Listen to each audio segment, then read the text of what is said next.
En los 90, digamos en el 92, que empecé a impartir clases en la universidad, pues se fue haciendo un poco más fuerte esa sensibilidad eh,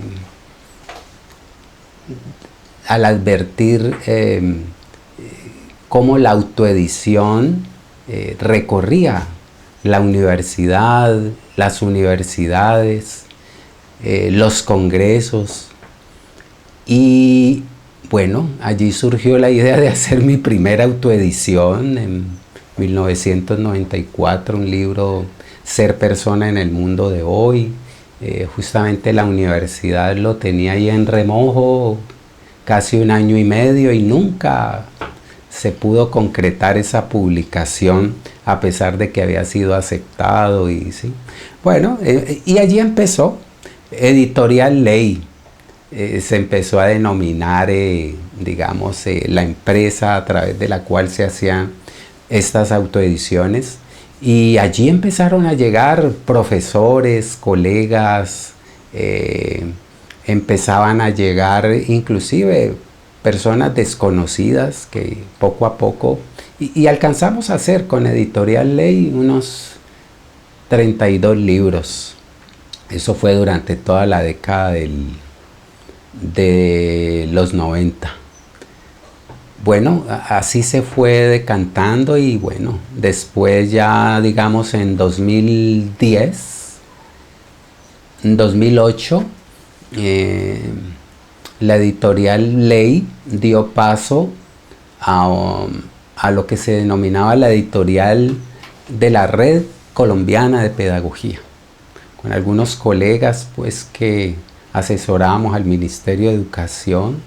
Nos dimos a la tarea de crear la Red Colombiana de Pedagogía, y en el marco de esa red pues empezó a emerger la editorial de la Red Colombiana de Pedagogía. Y más adelante, digamos hacia 2011, la Red Colombiana de Pedagogía se configuró como una red, una red iberoamericana.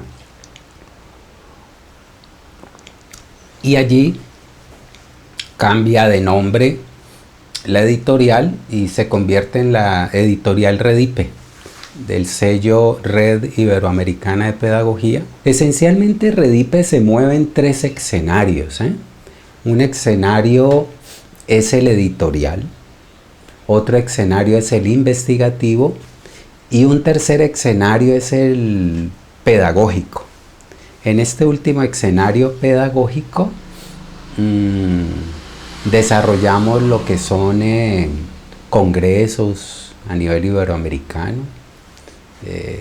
desde cada uno de los capítulos que Redipe tiene en cada país. Por ejemplo, en Estados Unidos se han venido organizando congresos en diferentes universidades de Estados Unidos.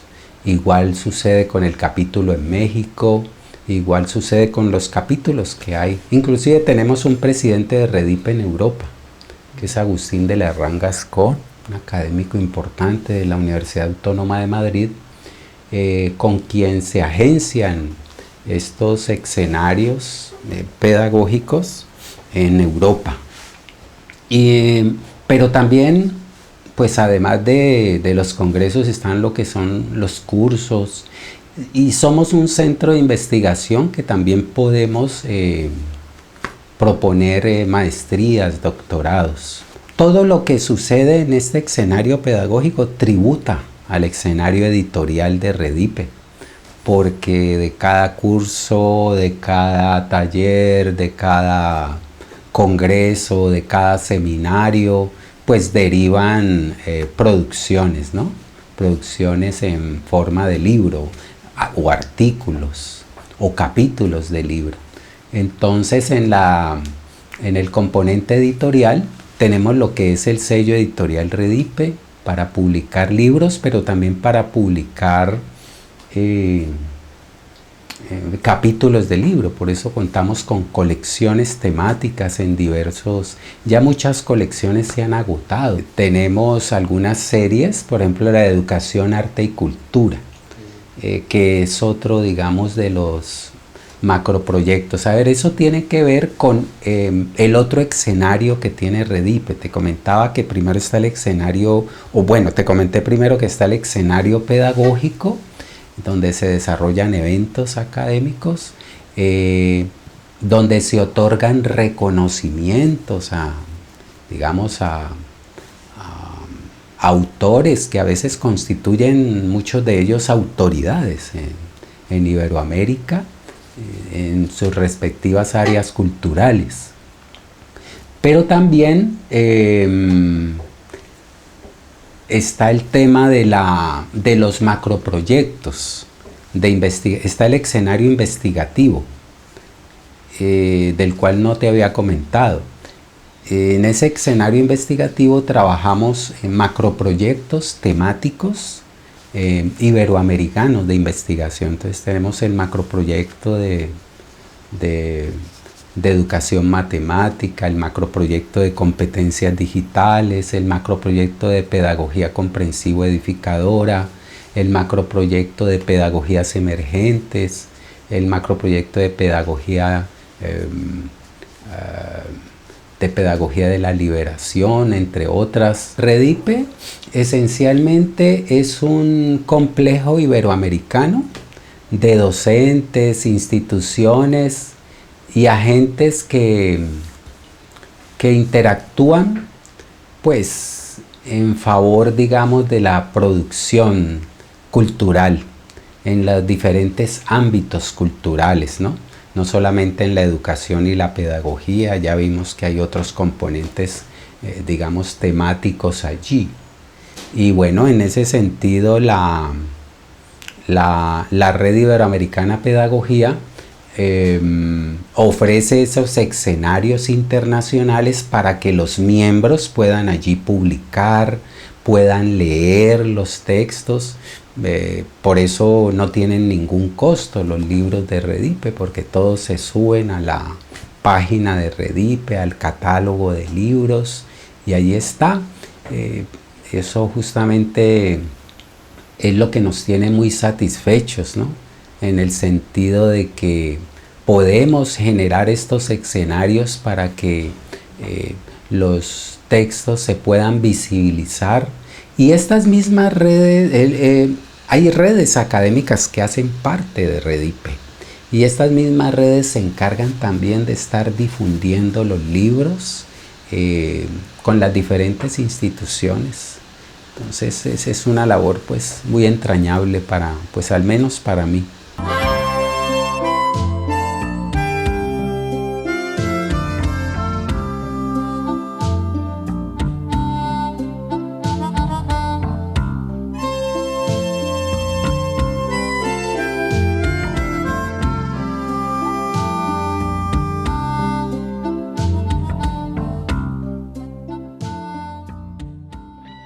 Yo estudié en el Instituto Popular de Cultura, estudié artes plásticas, y ahí con un amigo, Jaime Valencia, cuando éramos muy jóvenes, decidimos publicar un periódico en el barrio. Hicimos un censo de cuántas casas había, qué nos interesaba mostrar del barrio. Entonces descubrimos que era interesante hablar de los personajes típicos de cada barrio. Entonces había uno que le decían Gogo Viejo, que era un bebedor empedernido. Y sí, distintos personajes empezamos a entrevistarlos, a hacerles dibujos, y empezamos a diagramar el primer periódico. En esa época se usaban las viejas fotocomponedoras, ¿no? Uno mandaba a hacer la tira de texto y después con cauchola armaba la publicación y luego la mandaba a quemar las planchas y a imprimir. Ese fue el primer trabajo. Logramos hacer varios números del periódico, fue muy exitoso. Finalmente, por razones de distribución, que ha sido siempre el problema de todas las publicaciones, desistimos de hacerlo. Ese fue el inicio. Más adelante trabajé para revistas, trabajé para la revista de Integración Bolivariana, era otra forma de diagramar y editar, y alcancé a trabajar como un año largo, y poco a poco fui incursionando en este mundo de las ediciones, pero inicialmente lo hacía por puro gusto, por divertimento, digamos, me encantaba la estética de las revistas y los libros. Nunca pensé que fuera un negocio, siempre me gustaba diagramar, ilustrar y ver el objeto final. Eso era fundamental para mí. Ya años después, cuando ingreso a la universidad, lo hago para ilustrar carátulas, diseñar carátulas. Entonces en esa época apenas estaban creándose los computadores, pues estaban surgiendo aquí en la ciudad, en el país. Y entonces yo todo lo hacía manualmente. Me contrataban para hacer carátulas. Pero se iba imponiendo, por supuesto, la fuerza de los computadores, la perfección en los trazos, la caligrafía, la tipografía. Entonces me vi obligado a aprender el oficio de los computadores y ya empecé a diagramar libros. Ya no solo hacía la carátula, sino que me encargaba de la parte del taco, de la diagramación. Y ese fue mi trabajo en la universidad muchos años, sigue siéndolo aún. Pero hubo un momento crucial en la universidad, por alguna razón hubo un paro donde no nos pagaban y con unos amigos decidimos rebuscarnos el dinero por fuera. Entonces contratamos una máquina en San Nicolás, yo monté unos programas en mi casa y empezamos a hacer el trabajo de hacer libros independientemente. Y empezamos haciéndolo por muy baja remuneración porque la verdad no nos interesaba mucho lucrarnos con esto. Era como un goce poder ayudar a los poetas de la ciudad, ayudar a la gente que siempre ha tenido un librito en un baúl y soñó con publicarlo. Entonces nos parecía, ese lado romántico nos parecía interesante y decidimos aportar. Entonces, por supuesto, no trabajábamos gratis, ganábamos algo, pero lo que nos parecía justo. Eso hizo que fuésemos teniendo mucha acogida y la gente empezó a buscarnos. Yo soy pintor porque mi papá era pintor y escultor. Él fue de los fundadores del Conservatorio Antonio María Valencia. Entonces yo viví en el medio, viendo pintar, los bastidores, crecí en ese ambiente. Y por supuesto, ya como a los 15, 16 años empecé a pintar también. Y la música también viene por ese lado, ¿no? Yo vivía enseguida de una discoteca muy famosa en la época, se llamaba La Cueva del Humo, y ahí escuchábamos toda la música que llegaba de Nueva York, la salsa, el son cubano. Y más adelante empecé a tratar de escribir sobre lo que pintaba. Entonces yo me sentaba a ver lo que había hecho e intentaba escribir, no sabía si eran poemas, prosa, no tenía ni idea, escribía sobre lo que pintaba. Más adelante me enteré que eso era poesía.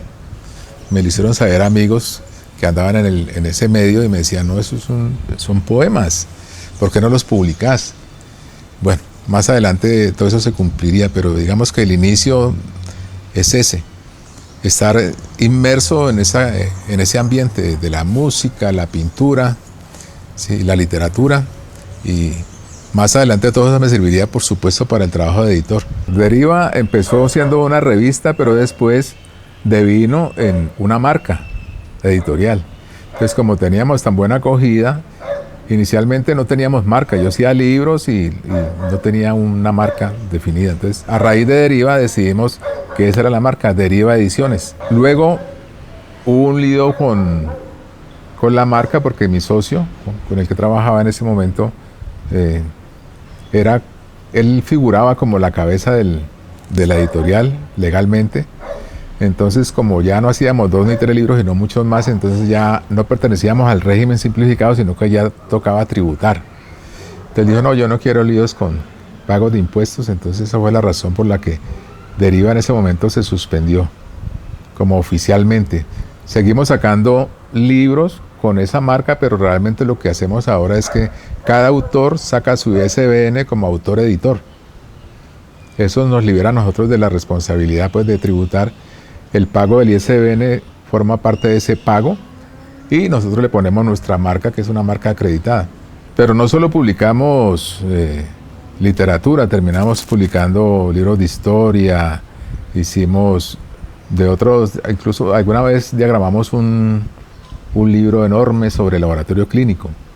Es decir, no nos quedamos ahí.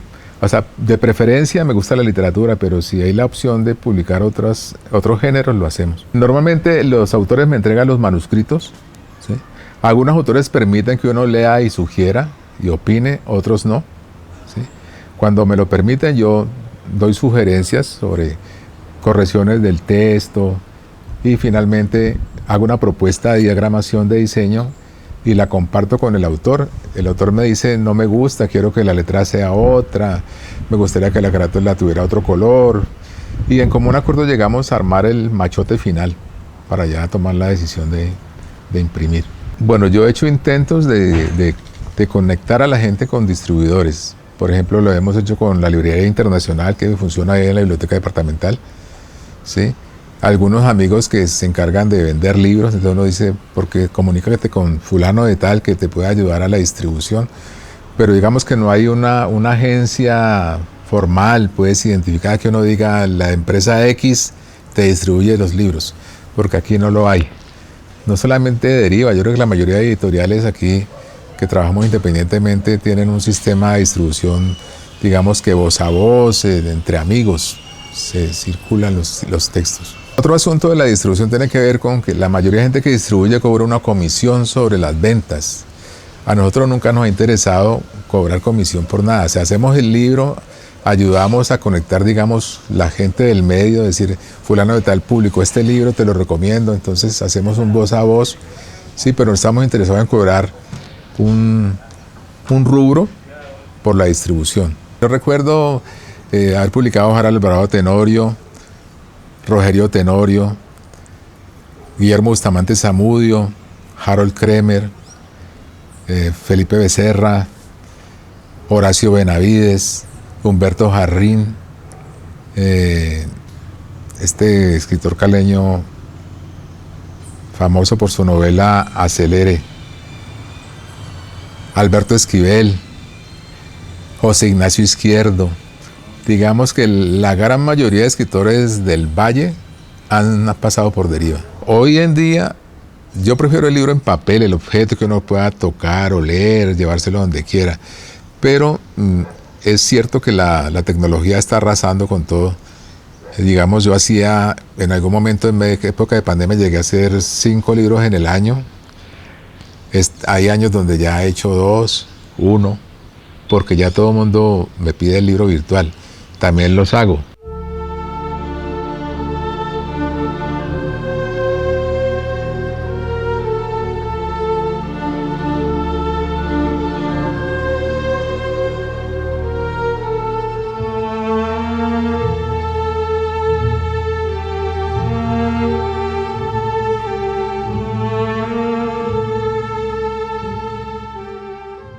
Finales de los 70,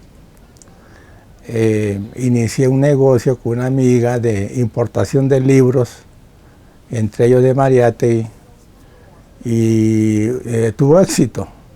Entonces, pues, fue como tanteando a ver si había interés, y sí.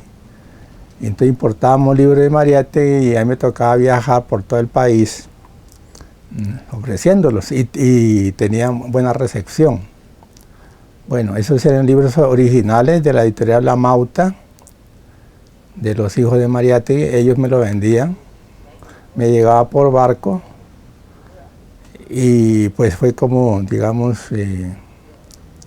importante porque me permitió contactarme con mucha gente, lectores, bibliotecas, distribuidores de libros, impresores de libros. O sea, de alguna manera me metí pues al mundo de los libros, al mundo editorial. Comencé a trabajar como editor en la industria editorial, en las imprentas. A mí me decían, vea, necesito un corrector de estilo. Le decía, no, yo no soy corrector de estilo, soy editor. O sea, un editor pues hace los libros, el concepto del libro, la carátula, el papel, bueno, el mercadeo del libro. Bueno, yo ya estaba preparado para ese trabajo de editor. Sí, no tanto de corrector de estilo, que el corrector de estilo pues corrige el libro, la ortografía, y no sabe más, pues hacer, digamos, un presupuesto o medir, pues hacer como unas mediciones, unos estudios, digamos, de tipo financiero, no. Entonces, cuando ya comencé a trabajar con la industria editorial, conocí al mismo tiempo escritores. Yo he sido escritor toda la vida. No, ya por el trabajo es que no me dediqué exclusivamente, pero conocí escritores, fundamos una revista y fui dejando como el trabajo editorial, ya más concentrado en revistas, en cosas nuestras, como codirector de una revista que se llama Rosa Blindada, ahora es virtual. Entonces los amigos de la revista me propusieron, años después, me propusieron sacar libros, publicar libros. Ya en este momento hemos sacado 30 títulos originales de autores, pues, de ensayistas, de novelistas, de poetas, de cronistas. Yo creo que uno es pequeño, puede crecer, uno compite. Uno no es independiente, ni más pequeño, ni subalterno. Uno puede competir con grandes editoriales, con calidad, pues, buenos libros, buenos textos, buenas carátulas. Y bueno, la pregunta es que bueno, y sí, hacemos libros muy bonitos, pero ¿y qué? ¿Cómo hacemos para venderlo? Entonces yo aprendí de alguna manera, en algunos trabajos, que existe, pues, lo que llamamos segmentación. Entonces el segmento, pues, uno ya va estudiando su segmento, ¿sí? Ya sea por los ingresos, ya sea por el estrato, si sea porque es usuario de bibliotecas, bueno, en fin. Y uno hace un libro pensando en su segmento, o sea, cada libro tiene su segmento, uno tiene que identificar ese segmento, dirigirse a él, ¿sí?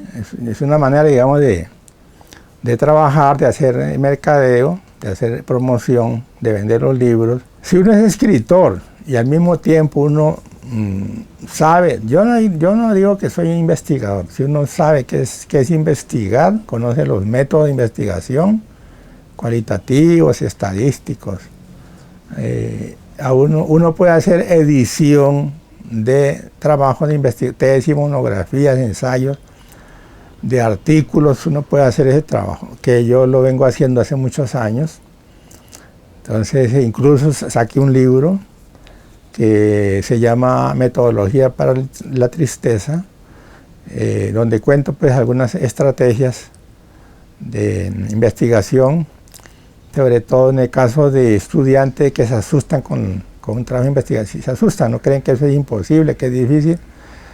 Entonces ahora estoy haciendo otro que se llama escribir tesis, porque pues ya tengo el capital, el material, porque he trabajado mucho como editor de trabajo de investigación. Eso es muy común. En los artículos científicos es más común todavía en esta época la presencia de editores, porque los investigadores, los docentes, por ejemplo, saben investigar, pero no son buenos escritores, o no saben cómo presentar un documento, un texto.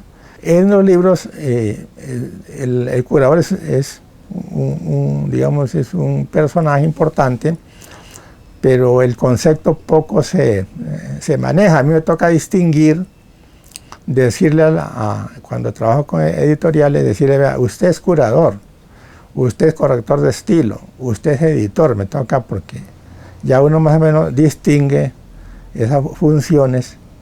Entonces, curadores hay pocos. El curador, por ejemplo, que en libros es el que arregla libros, lo que llamamos incunable, libros raros, libros antiguos, ¿sí?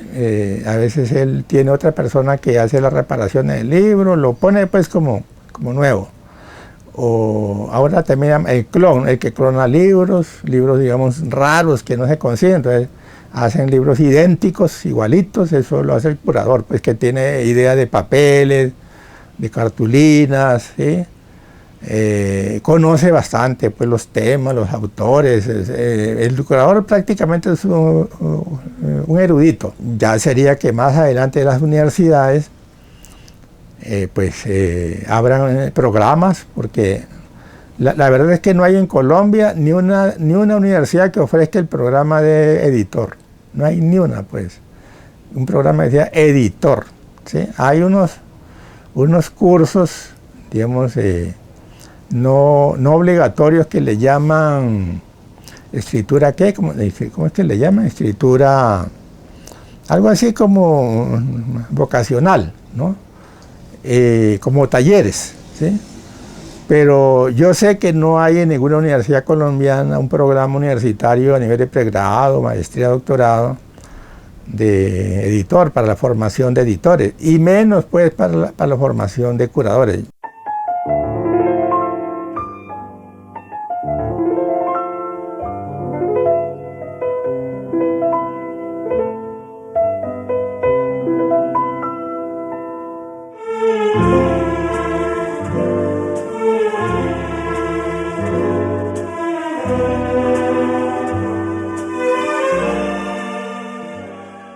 Prácticamente desde que aprendí a leer, me gustaba leer mucho, leía los avisos, empecé a leer libros muy joven y muy rápidamente también me interesé por la fotografía. En la familia siempre tomaba las fotos y ya en la universidad me interesé también por el cine.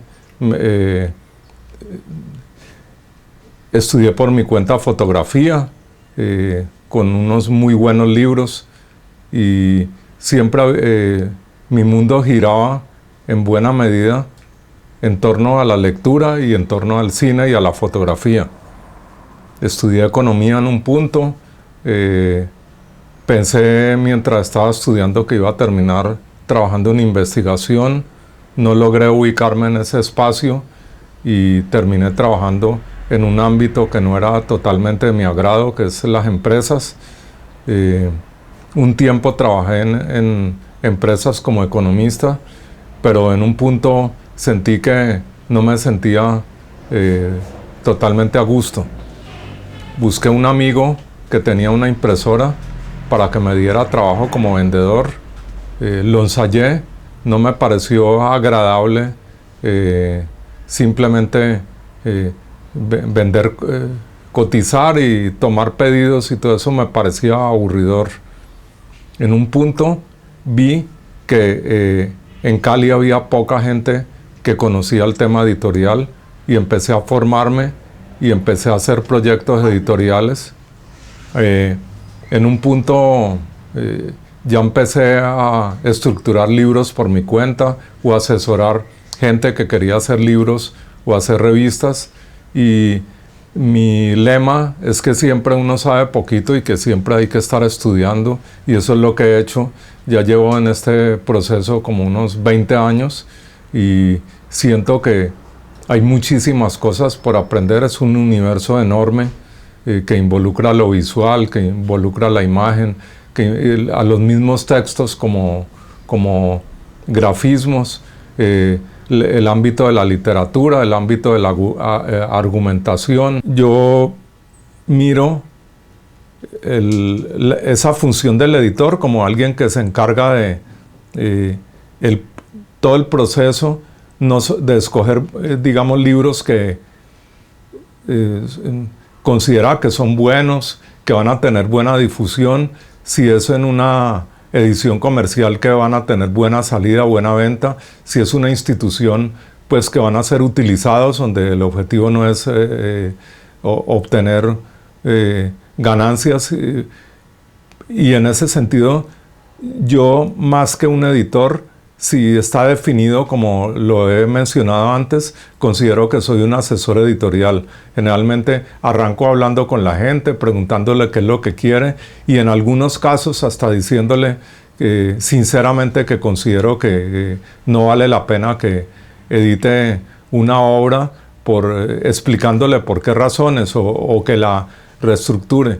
Y mi trabajo va hasta entregarle el libro, pero yo no me encargo nunca de la distribución. Otro trabajo que hago y que me gusta mucho es que alguien quiere, o un equipo de gente quiere desarrollar una revista, y les ayudo a hacer el proyecto de la revista, a dividir en temáticas, a definir cómo conseguir los autores y los colaboradores, hacerles una edición cero, y posteriormente ser el asesor de editorial en cada uno de los números que publiquen. Desde que comencé en este trabajo, he leído sobre campos que tienen que ver con el diseño y con la diagramación, con la arquitectura, con la composición artística, con la gramática de la imagen, de tal forma que yo siempre estoy en línea con los diseñadores y puedo guiarlos, puedo guiar qué es lo que trabajan, encontrar soluciones a problemas que se presentan con cierta frecuencia en el diseño, encontrar el mejor tipo de letra para determinado proyecto, no el mejor, el más adecuado o uno que sea adecuado para un proyecto, ver si se trabaja 1 o 2 columnas, qué formato es adecuado para eso, qué tipo de carátula conviene, y en ese sentido me mantengo leyendo sobre diseño y sobre gramática de la imagen. Voy a hablar de mi autoformación continua. Considero que soy un estudioso y un autodidacta, y aparte de leer literatura, que leo todo el tiempo, aparte de leer ensayo, cada año cojo unos temas de mi trabajo para estudiar. Entonces, para poner unos ejemplos, un año estuve estudiando ortotipografía, que es como lo que estudia la forma de poner adecuadamente los textos en los artes, cómo van a quedar en el libro, cómo se deben partir las palabras, qué no se debe hacer. Hay una cantidad de cosas, es un mundo infinito, y como un año estuve estudiando y me quedé aterrado de la hondura del tema. Otros años estoy estudiando diseño, concepto de diseño, estoy estudiando composición, y todo eso me da elementos para hacer cada vez mejor los trabajos. Yo considero que cada vez tengo más elementos para enriquecer los trabajos y sacarlos mejor. Quería hablar de un tipo de trabajo muy especial, que son los anuarios escolares, trabajo que hago desde que comencé con el trabajo editorial, y es un trabajo atomizado en cuanto al contenido, porque muestra e ilustra con la mirada de muchísimas personas lo que ocurrió en una entidad escolar durante un año, incluyendo fotos de los alumnos, fotos de los profesores, y si bien es atomizada desde el punto de vista de la logística de la edición, es muy compleja, porque entregan textos 40, 50 personas diferentes, lo mismo con las fotos, y uno maneja entre 2.000 y 3.000 fotografías, es impresionante. Entonces hay que tener una metodología muy precisa para no cometer errores, o para que los errores sean los mínimos. Como asesor editorial abarco cualquier campo, es decir, he hecho libros de ficción, de no ficción, he hecho revistas, he hecho ensayos. Me gustan mucho los trabajos de ficción, me gustan los trabajos donde la argumentación tiene que ser sólida. He hecho revistas con ilustraciones tipo cómic, que es un ámbito que en los últimos años he estado explorando.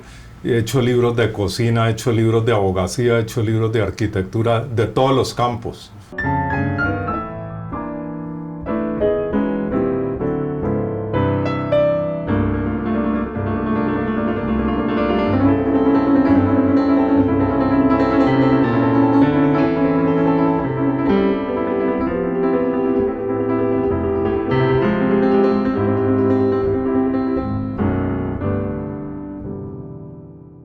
Poemia, entonces, yo quiero presentarlo no como una entidad, sino como un concepto y una idea, con la idea de defensa del pensamiento libertario del escritor, en este caso del autoeditor.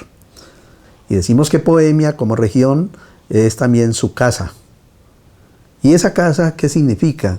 Significa que el escritor, el autor, no debe llegar a una fábrica o a una industria, sino que debe llegar a la casa que lo reciba con los brazos abiertos, que debe llegar a una especie de hogar donde él se sienta en familia para expresar su pensamiento escrito.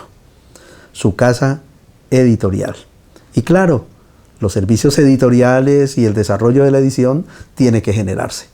Entonces esos principios y esos servicios editoriales tienen que ver con aspectos como asesoría al autor en lo que se llama proyecto editorial.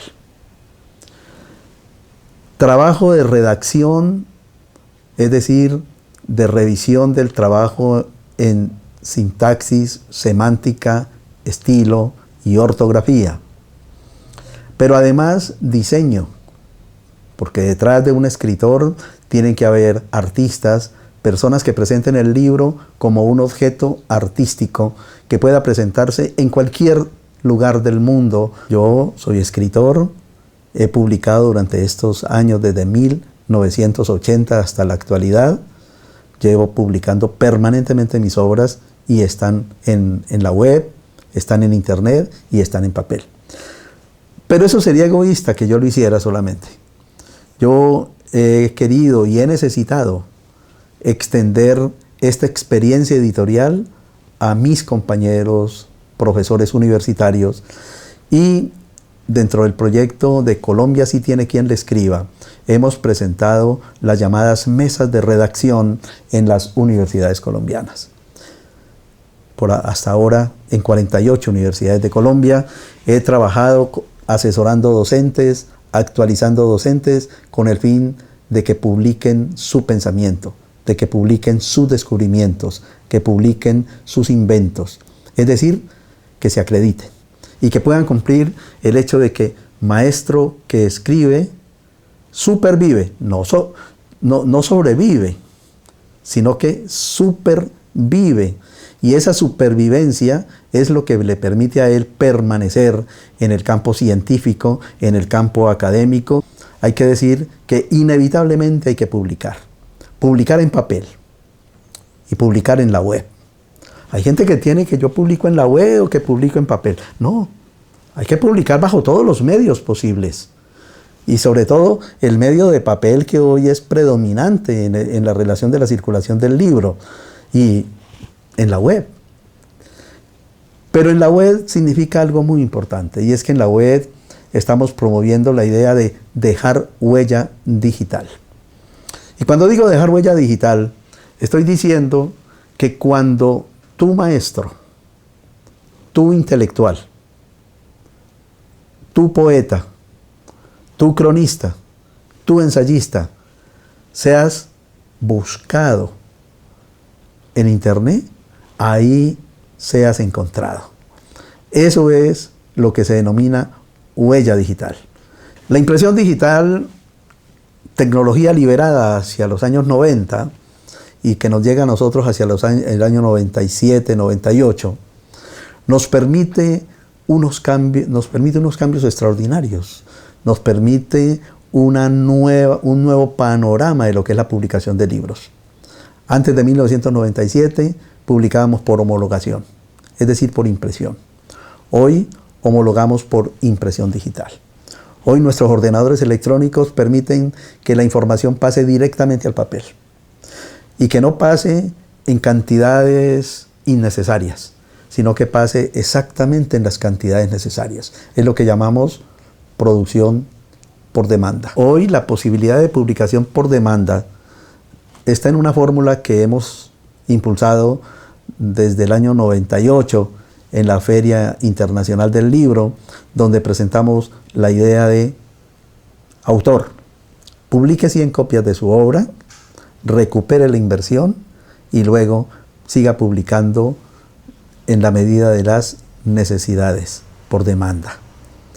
De esa manera surge un concepto que libera al escritor del editor, sobre todo del editor que lo coloca en unas condiciones leoninas con el pago de regalías.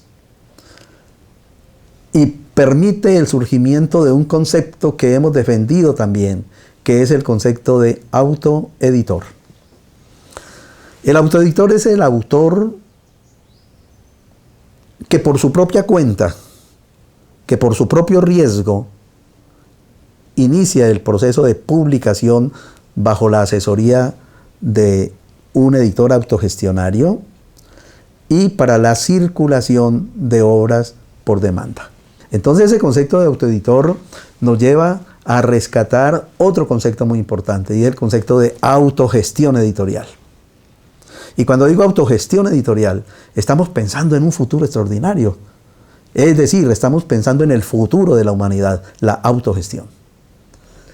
Y cuando proponemos la autogestión desde este momento, estamos diciendo que trataremos de formar, de actualizar, de organizar y de trabajar con escritores de nuevo tipo. Escritores que nos presenten unas nuevas visiones de la vida, pero también bajo unas nuevas tecnologías. El autoeditor entonces será un escritor de futuro, un escritor de nuevo tipo, que es el que estamos promoviendo. Por esa razón, en 25 años de trabajo con Poemia, su casa editorial, hemos logrado producir 2.780 títulos en la actualidad. Y esto equivale aproximadamente a unos 1.880 autores de nuestra región, de Cali. Poemia, pues, como concepto. Poemia como idea. Pues Poemia como idea edita en todas las áreas del conocimiento, siempre y cuando esos documentos sean documentos libertarios y que se ajusten a la veracidad. Por lo tanto, confluye en nuestro panorama, digamos editorial, confluye en primer lugar el profesor universitario. Aquí en Poemia también concurre el autor independiente. Ese autor que tiene muchas ideas, por ejemplo, el autor del propio bolsillo, lo llaman también, ¿no? El autor que sabe que tiene que invertir, el autor que ha reconocido que en la historia grandes clásicos han tenido también que invertir para poder producir su obra. De tal manera que en Poemia está abierto a todas las áreas que con fundamentación científica en las ciencias naturales, en las ciencias sociales, en las ciencias del conocimiento y en las ciencias de la información contengan la verdad.